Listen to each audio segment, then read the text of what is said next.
action. Okay. So, brilliant question. If you allow your client to begin to unpack what they think is their problem. Now remember, your client isn't a lunatic. They've booked in a session with you. Maybe you're a physio, yeah, and they come about their knee, yeah, or a bad back or whatever. But you will still notice that somewhere there's, you put your hand on their knee and which part hurts most, and they'll do this. You'll see them checking in space. And then, what are they doing? They're looking for the space where problem is, that activates the neurology, that allows them to say, yeah, oh, that's it. What is that? Now you can look at the paper that I co-authored with Mark Johnson. Professor Mark Johnson leads Beckett University, and it's on pain. Past adversity influencing now. Yeah, so when you think of pain like that, it suddenly makes sense why physiotherapists and body workers, osteopaths are joining our training, because it makes sense if you're genuinely going to help a client. But by the by, we're back into here.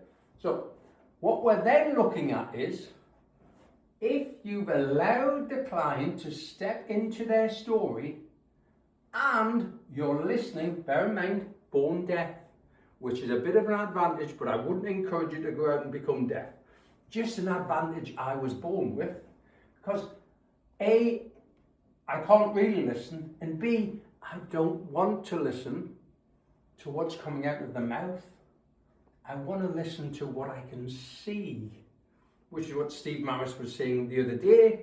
Yeah, it's about listen with your eyes, try and switch these things off and keep checking in with that client.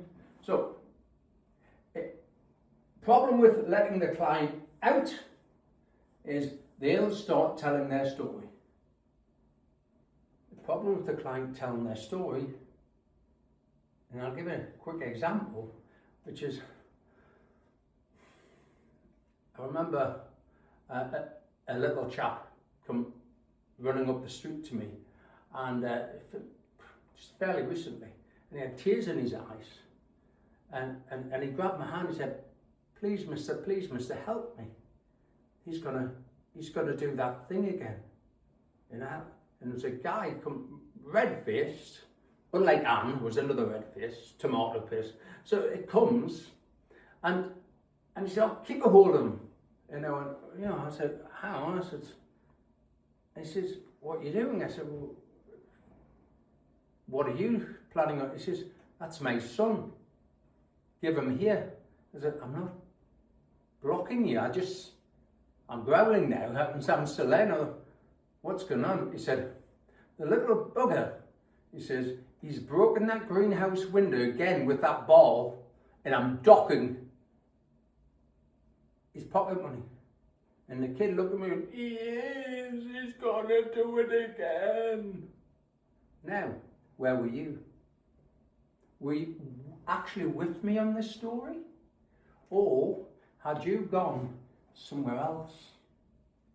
And that's why we don't listen to the client's story. Why? Because you leave.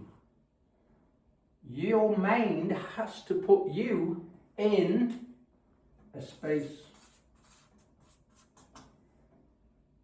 So you just left.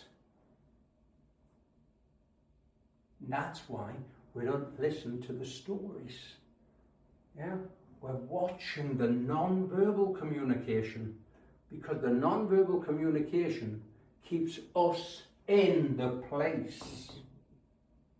And it's the place that the client's paying you to get them to.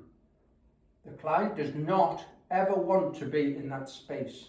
They're paying you to get them back in the place. But they're continually going automatically, unconsciously, non-consciously, into the space. That make sense? Catch you on the next video.